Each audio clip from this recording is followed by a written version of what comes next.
로마서 11장 22절부터 24절의 말씀을 보겠습니다.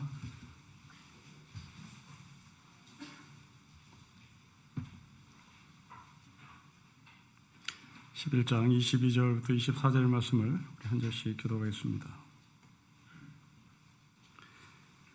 그러므로 하나님의 인자하심과 준엄하심을 보라. 넘어지는 자들에게는 준엄하심이 있으니 너희가 만약 하나님의 인자하심에 머물러 있으면 그 인자가 너에게 있으리라. 그렇지 않으면 너도 찍히는 바 되리라.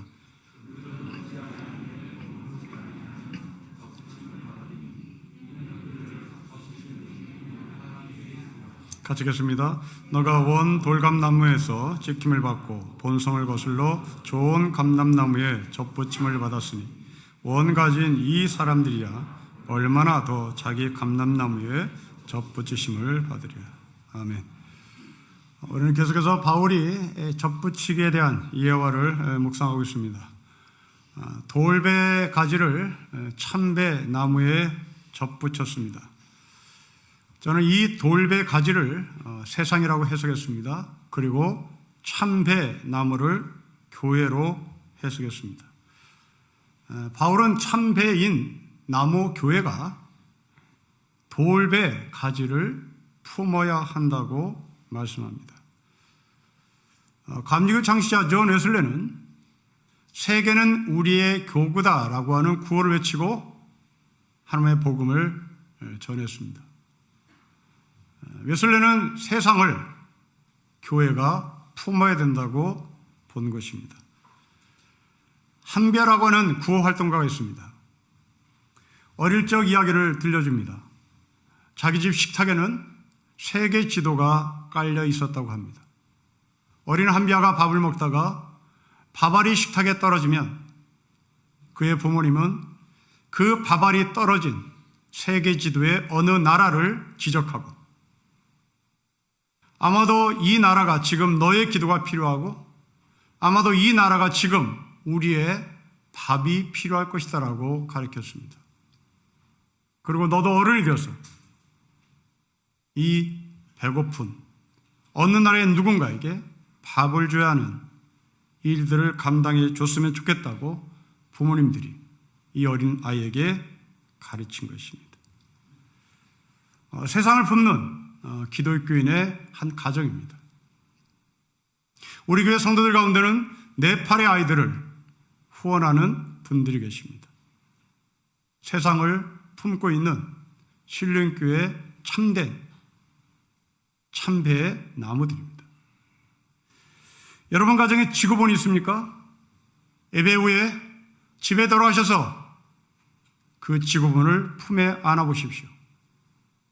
어린 자녀들에게 그 지구본을 품에 안아보도록 권면하십시오. 그 지구본을 품에 안을 때 내 심장을 뛰게 하는 나라가 어디인지를 보게 하십시오. 아이들에게 그것을 가르치십시오. 너의 심장을 뛰게 만드는 그 나라가 지금 너의 기도가 필요할지도 모르겠다. 또한 그 나라가 지금 너가 쉽게 버리는 그 물건이 필요할지도 모르겠다. 너가 밥을 먹고 남은 그 남은 밥들을 쓰레기에 던지는데 그 밥이 필요할지도 모르겠다고 가르치는 것이 바로 이 땅에 세상을 품는 하늘의 백성의 삶이 아닐까 싶습니다. 하나님이 누구를 우리에게 품으라고 말씀하셨는지, 우리에게 성령이 임하면 유대와 사마리아와 땅끝을 품는 하늘의 증인이 되어야 된다고 말씀하셨습니다. 초대교회는 그렇게 살았습니다. 그러나 얼마 지나지 않아 이 초대교회가 성령의 권능을 놓치는 순간 타락하기 시작합니다. 구제를 하던 예루살렘 교회가 이제 그 구제가 아까운 나머지 헬라파 유대인들에게는 그 구제를 차등해서 지불했습니다. 아마도 처음부터 이 초대교회는 성령의 권능을 인정하고 싶지 않았던 조짐이 보인 것 같습니다. AD 313년에 로마가 기독교를 공인하면서부터 이제 세상이 교회를 무서워하기 시작했습니다. 교회가 세상을 섬긴 것이 아니라 교회가 세상 위에 군림했습니다. 그 교회는 무소막지한 권력을 휘둘렀습니다. 그 권력의 정점은 중세 캐톨릭의 십자군 전쟁일 것입니다. 십자군 전쟁의 끔찍함은 차마 우리의 입으로 담아낼 수 없는 그 무시함의 모습이 있습니다. 세상을 섬겨야 할 교회가 세상을 지배하기 시작했고 세상 위에 군림하기 시작했고 세상을 권력으로 밟기 시작했습니다. 시골에서 목회하는 후배의 이야기입니다. 자기 교회 옆에 방앗간이 있었습니다. 그 방앗간 주인이 교회를 다니지 않았습니다. 근데 어느 날 이 방앗간 주인이 길에서 목사를 만나자 그 목사가 허리를 굽히며 정말 죄송하다고 인사를 합니다. 죄송할 이유가 전혀 없는데도 말입니다. 왜 나에게 죄송하다고 말을 하는지 알고 싶다고 하자 이 아주머니가 한 말입니다. 저 때문에 방앗간에 기계를 돌리는 것 때문에 지난 주일에 예배에 방해를 받으셨지요. 목사는 전혀 그런 기획이 없습니다. 아주머니 얘기입니다. 내가 예배 시간에 목사님의 설교를 방해하지 않기 위하여 절대로 방앗간 기계를 돌리지 않았습니다. 그런데 지난주에는 너무나 급한 손님이 간절히 방앗간에 곡식을 빻아달라고 부탁하길래 염치 무릅쓰고 기계를 돌렸습니다.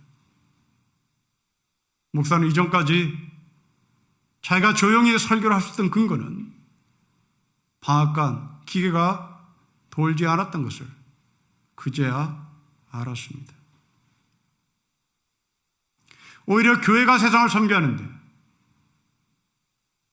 교회를 다니지 않는 이 방앗간 아주머니가 교회를 섬기는 모습을 보여줍니다.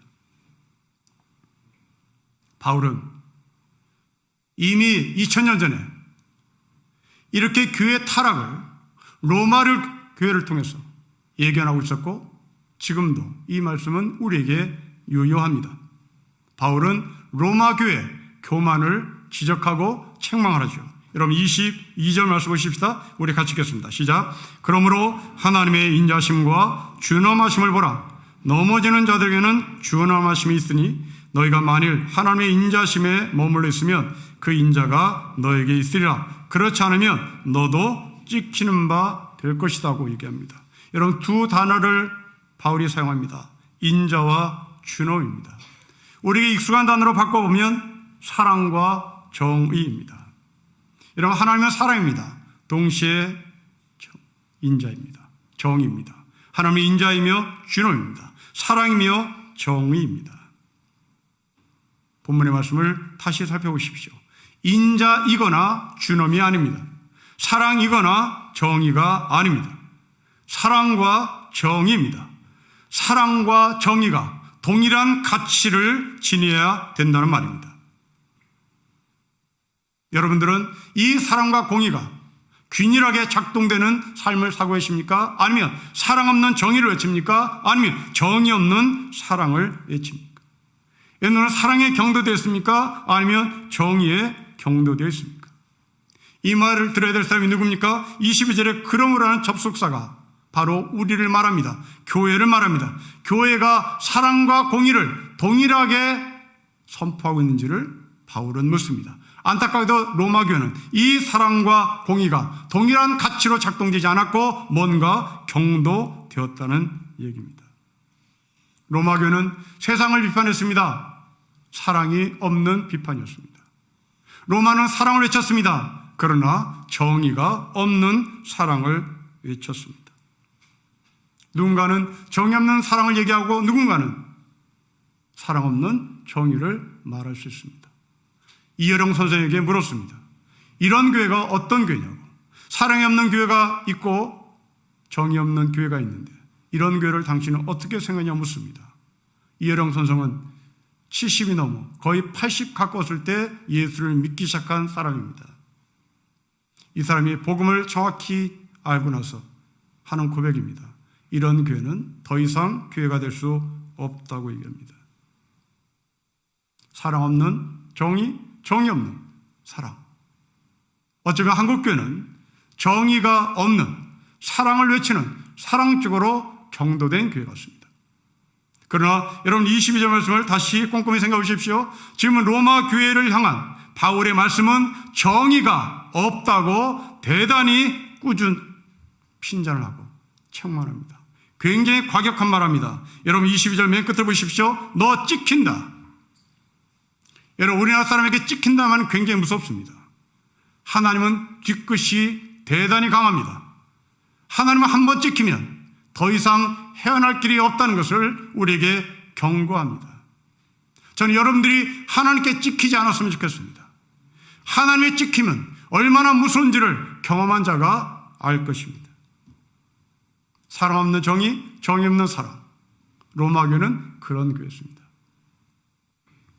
이번 학기 종강을 하고 최종 점수를 학생들에게 전달했습니다. 한 학생에게 전화가 왔습니다.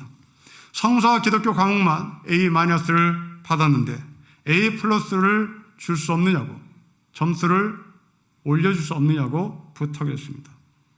혹시 제가 잘못 채점할 수도 있으니 한번 검토를 해보고 올릴지 말 것인지 다시 전화를 해주겠다고 전화를 끊었습니다. 검토를 해보니 저는 채점이 틀림이 없었습니다. 전화했습니다. 학생의 점수는 이상이 없다. 올려줄 수 없다고 말했습니다.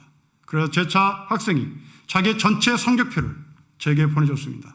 모두가 A+였습니다. 제 과목만 A-였습니다. 이제 제 과목을 A+만 올려주면 이 학생은 전체 대학에서 1등이 되는 순간입니다. 안타깝습니다. 눈 감아줄 수 있습니다. A+로 올려줄 수 있습니다. 너의 마음 충분히 이해한다. 너의 마음이 얼마나 속상한지 이해가 된다. 그러나 나는 점수를 줄 수 없다라고 거절했습니다. 아마도 그 학생은 저에게 사랑이 없는 선생이라고 말했을지도 모릅니다. 그러나 저는 그 학생을 사랑하기에 꼼수를 부려서는 안 된다는 것을 가르친 것입니다. 그 학생에게 서운한, 섭섭한 선생처럼 보이지만 그 아이에게 전달하는 교훈은 꼼수를 부리며 살지 말자. 사바삼하면서 살지 말자. 비굴하게 손바닥 비비면서 점수 올려서 살지 말자. 그렇습니다. 성도 여러분, 여러분들이 회사에서 얼마나 비굴하게 손을 비빕니까? 회사에서 얼마나 높은 사람에게 손이 발휘되도록 비르며 여러분의 점수를 올립니까? 그러면 우리가 장로입니까? 그러면서 우리가 목사입니까? 여러분의 삶 가운데 이 사랑과 정의가 같은 가치를 갖고 계십니까? 안타깝게 로마 교회는 이 사랑과 정의가 균형 잡히지 않았고 남을 비판하는 데 앞섰고 사랑 없는 비판 아니면 비판하지 않는 사랑으로 점철되어 있었습니다. 바울은 이런 교회를 교만한 교회라고 말했습니다. 도대체 이 로마 교회는 왜 교만하게 되었을까요?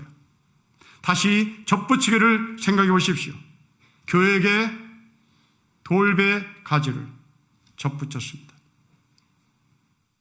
그 돌배 가지가 살아납니다. 여러분, 돌배 가지가 어떻게 살아남습니까?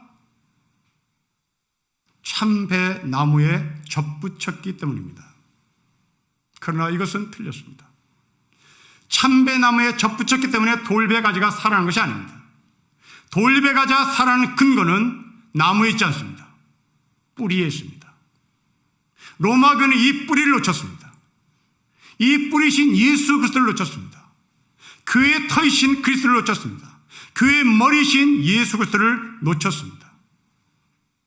나무가 줄기를 살렸다고 착각했습니다. 나무가 줄기를 살지 않습니다. 뿌리가 줄기를 살립니다. 다시 생각해 보십시오. 그 참배 나무가 처음부터 돌배 가지를 접붙일 수는 없습니다. 이 참배가 돌배를 접붙일 수 있는 것은 어느 정도 성숙하고 키가 클 때만 가능합니다. 어린 묘목은 불가능합니다. 그 어린 묘목이 클 때까지 누구의 도움을 받았습니까? 그렇습니다. 밑에 뿌리의 도움을 받은 겁니다. 로마교는 이 뿌리를 놓친 겁니다. 그리고 자기가 나무가 되어서 자기가 돌배에게 영향을 공급했다고 착각했습니다. 바울은 이런 교회를 돌에 찍어버리겠다, 찍힌 바 될 것이라고 말씀합니다. 이 점을 지적하며 23절을 보겠습니다. 우리 같이 읽겠습니다. 시작. 그들도 믿지 아니하는데 머무르지 아니하면 접붙임을 받으리니 이는 그들을 접붙일 능력이 하나님께 있습니다. 누구에게 있습니까? 나무에게 있지 않습니다. 뿌리에 있습니다. 여러분의 삶의 능력이 어디에 있습니까? 내 능력이 있지 않습니다. 내 능력을 주신 하나님의 뿌리에 있습니다. 우리는 그 능력을 받은, 그 선물을 받은 나무에 불과합니다. 뿌리 없는 나무 있을 수 없습니다. 뿌리가 있어야 나무가 존재합니다. 그 뿌리가 나의 주인이 되야 됩니다. 나무가 주인이 될 수가 없습니다. 이번 주 새벽기도의 말씀도 동일한 메시지를 우리에게 전달합니다. 예수님께서 광야에서 나와 40일간 사단에게 시험을 받는 이야기입니다. 누가복음에서 이 예수님은 요단강에 나와 광야에 서 있다고 말합니다. 그 광야에서 예수님은 40일 금식을 하셨습니다. 요단강을 나와 광야에서 40일, 이것은 출애굽의 그림과 일치합니다. 출애굽의 이스라엘 백성들은 홍해바다를 건넙니다. 예수님은 요단을 나옵니다. 홍해바다를 건넌 이스라엘 백성들은 광야에 섭니다. 예수님도 광야에 섭니다. 그 광야에서 이스라엘 백성들은 40년간 하나님의 인도를 받습니다. 예수님은 40일 동안 금식합니다. 여러분, 이 홍해바다 사건과 요단강 사건의 핵심이 무엇입니까? 구원받은 자는 서 있어야 할 자리가 광야라는 사실을 확인해 주는 겁니다. 그 광야에서 예수님은 세 가지 시험을 받습니다.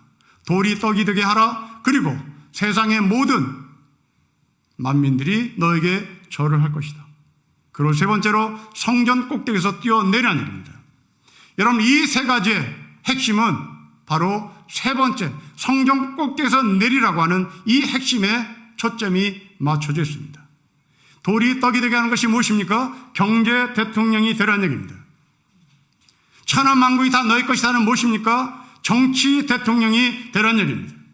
이 두 개를 성공시켰을 때, 이 두 개를 성공시켰을 때 사람들은 뭐라고 얘기할까요? 바로 그 사람을 신이라고 축혀 올릴 것이다. 이것이 세 번째 성전 꼭대기에서 뛰어내라는 얘기입니다. 여러분, 이 시대도 누군가가 빵을 해결하고 누군가가 정치적 능력을 충분히 발휘해서 이 두 개가 성공했다면 아마도 국민들은 이 두 개를 성공시킨 대통령에게 신으로 추앙시키고 싶은 마음이 있을 겁니다.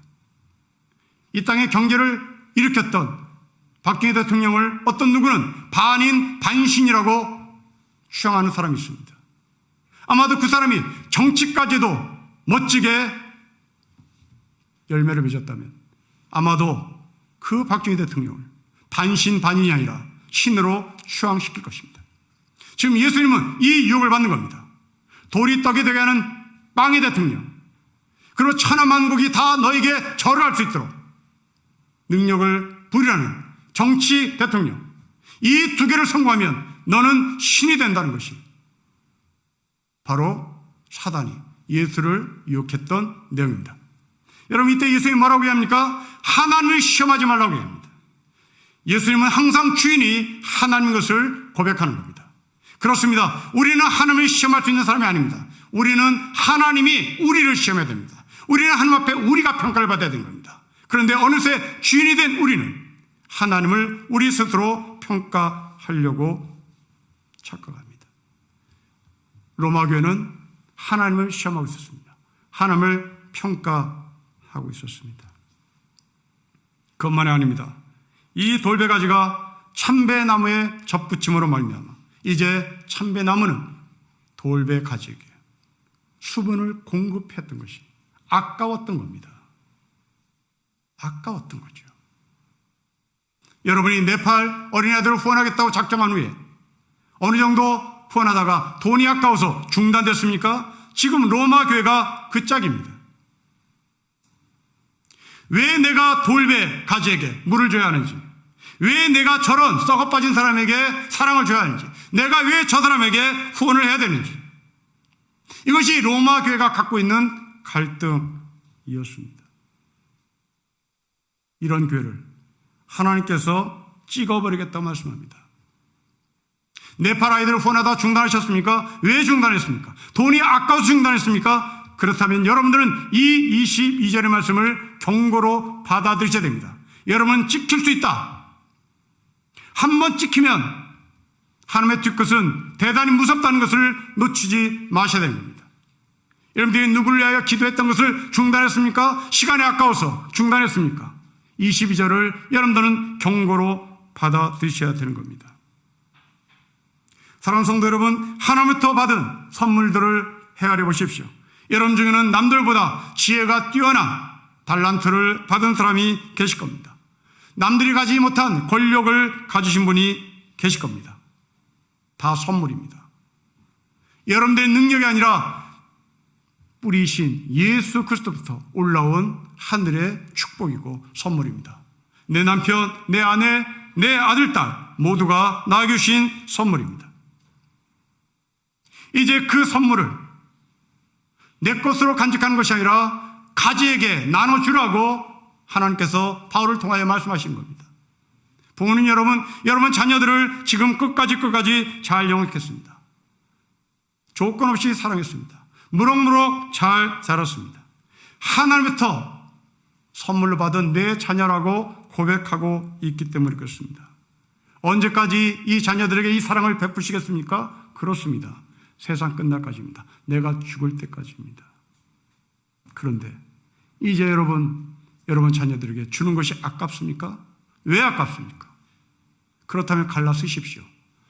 부모와 자식의 관계를 끊으십시오. 남남으로 사십시오. 남남으로 살지 않겠다면 여러분들 죽을 때까지 사랑을 나누셔야 됩니다. 자녀 여러분, 아버지 어머니에게 주는 것이 아깝습니까? 왜 아깝습니까? 그렇다면 갈라 쓰십시오. 남남으로 사십시오. 여러분의 아버지 어머니는 여러분 아버지 어머니의 붉은 피가 하얀 피가 될 때까지 모든 것을 다 주신 분입니다. 그것을 받고 우리가 컸습니다. 그리고 세상 끝날까지, 돌아가신 그날까지 여러분의 아버지 어머니는 여러분을 사랑하실 겁니다. 이런 사랑을 먹고 자란, 그리고 지금도 이런 사랑을 받는 자녀들은 결코 딴 길로 가지 않습니다. 그러나 주는 것이 아깝고 받는 것이 나에게 당연하게 여겨진다면 아마도 그 자녀들은 분명히 어긋날 수밖에 없을 것입니다. 어른이었다고 아까워하지 마십시오. 어릴 때만 주는 부모가 되지 마십시오. 나이 40이 되고 50이 되는 내 자녀에게도 내가 줄 것이 없다 할지라도 내 마음 정성 다하쳐 그 자녀들을 위해서 기도하는, 그래서 사랑이 그 자녀들에게 흘러갈 수 있도록 중보하는 것이 바로 우리가 해야 할 몫입니다. 그렇지 않으면 우리는 찍힘을 당한다는 것을 하나님께서 경고하십니다. 이렇게 경고한 바울은 마음이 좋지 않았던 것 같습니다. 그래서 자신의 입장을 바꿉니다. 여러분 24절 말씀 보십시오. 우리 같이 읽겠습니다. 시작. 너가 원 감람나무에서 찍힘을 받고 본성을 거슬러 좋은 감람나무에 접붙임을 받았으니 원 가지인 이 사람들이야말로 얼마나 더 자기 감람나무 가지에 나의 접붙임을 받을까. 원 가지, 교회를 벗어난 사람들 다시 자기 감람나무 가지에, 감람나무에 접붙임을 받을 것이라고 말씀합니다. 물론 우리는 그냥 자동으로 되는 것이 아닌 것을 분명히 말씀을 드립니다. 이 24절을 문자 그대로 인정하는 사람들이 있습니다. 그들은 구원파입니다. 구원파들은 무슨 짓을 해도 이 원 감람나무에 우리는 다시 접붙임을 받아 회복이 된다라고 말합니다.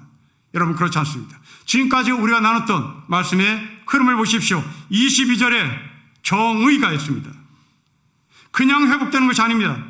하나님의 정의에 근거해서 회복되는 겁니다. 그 하나님의 정의에 근거해서 회복된다면 우리는 그 정의에 근거해서 회개의 자리에 서야 하는 겁니다. 회개가 동반되지 않은 회복이 없습니다. 회개가 동반되지 않은 회개를 성경은 절대 말하지 않습니다.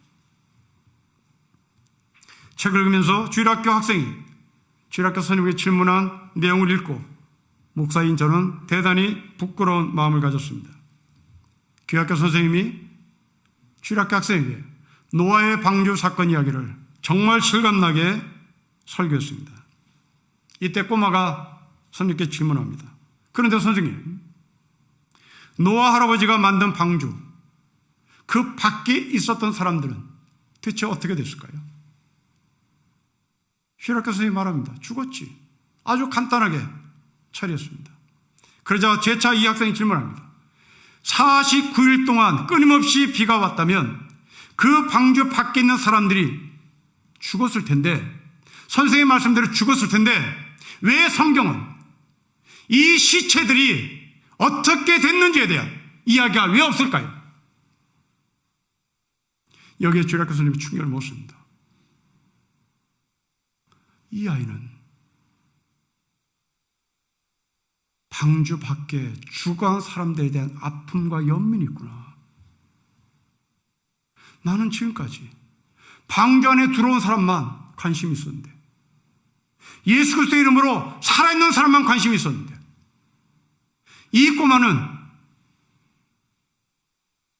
죽어가는 사람에 대한 관심이 있구나. 만일 저 아이와 내가 노아 시대에 살고 있었다면 나는 방주에 들어와 있었다는 것 때문에 춤추고 찬송하고 기뻐했다면, 저 아이는 한 사람이라도 방주 안에 들어오지 못해 한 사람이라도 더 방주 안에 들여보내고 싶은 그 간절한 마음으로 살았겠구나.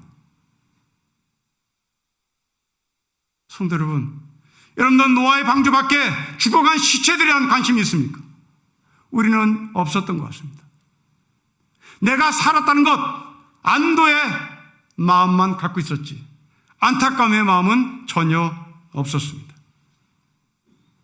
지금 바울은 원나무 밖으로 떨어진 원 가지들에 대한 아픔이 있습니다.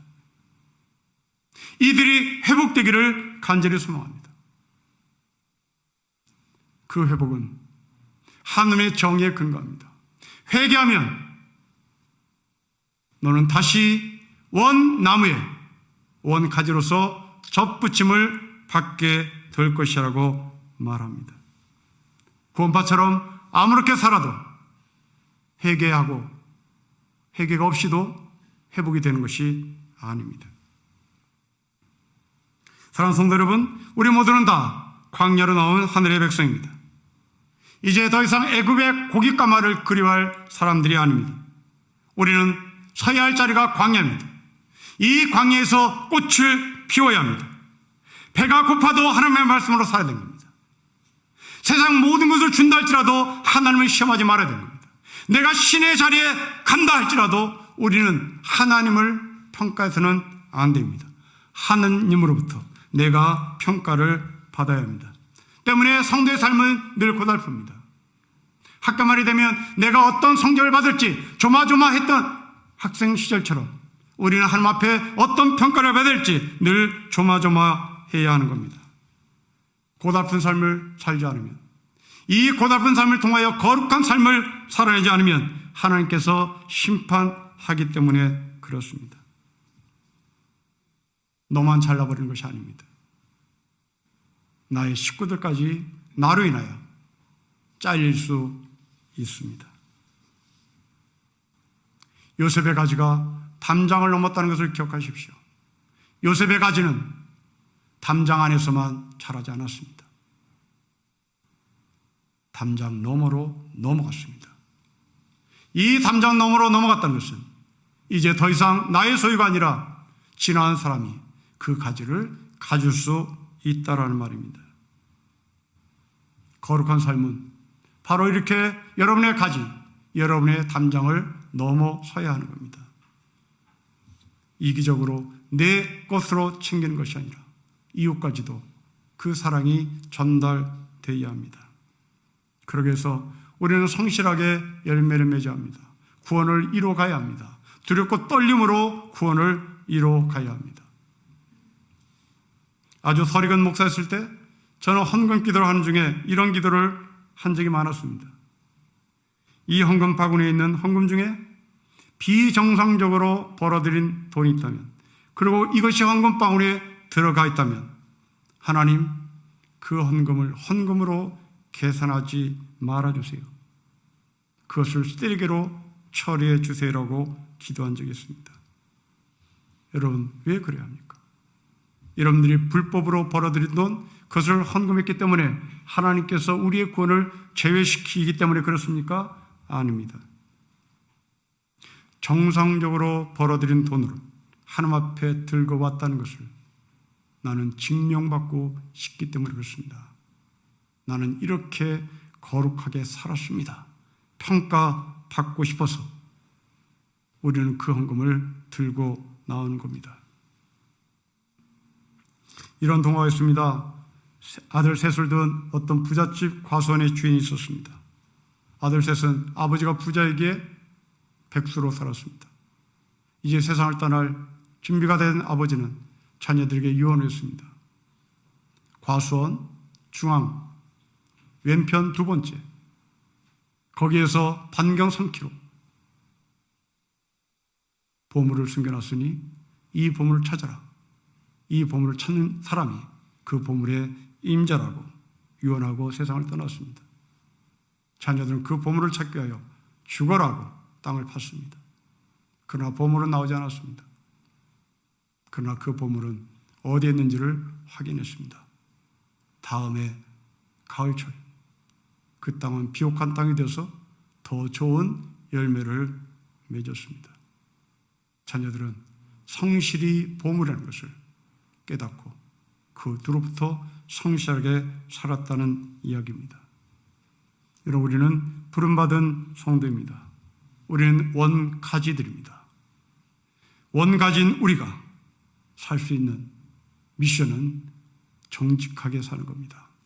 성실하게 뿌리에서 수분을 빨아 올리는 겁니다. 상속자답게 살아야 하는 겁니다. 여러분들이 피곤하다고 해서 내일 회사 출근 안 하시겠습니까? 그럴 사람 아무도 없습니다. 그렇다면 우리의 거룩한 삶을 놓칠 수 없습니다. 우리의 거룩한 삶을 중단할 수 없습니다. 여러분들이 내일 피곤해도 출근해야 하듯이 우리는 힘들어도 거룩한 삶을 살아야 합니다. 여러분 자녀들이 훌륭한 사람이 되기를 원하는 것처럼 하나님은 우리가 훌륭한 사람이 되기를 원하십니다. 그렇다면 방향은 정해졌습니다. 자녀들이 아버지, 어머니의 말씀에 순종하는 것처럼 우리는 하나님의 말씀에 늘 순종해야 합니다. 뿌리신 예수의 말씀에 우리는 귀를 기울여야 합니다. 그리고 그 말씀을 빨아 올려야 합니다. 성령의 이른비와 늦은비를 통하여 그 빨아 올린 수분의 결과가 하나님 앞에 거룩으로 도달하는 열매가 되기를 주 이름으로 축복합니다. 기도하겠습니다. 아버지 하나님, 찍어버린다고 말씀하신 바울의 험악한 말씀을 저희가 잊지 않게 하시고 우리가 이 찍어버린 바 된 원가지가 다시 회개함으로 말미암아 원나무에 접붙임을 받을 것이라는 소망과 회복을 놓치지 않으며 살게 하십시오. 주 예수 그리스도의 이름으로 기도합니다. 아멘.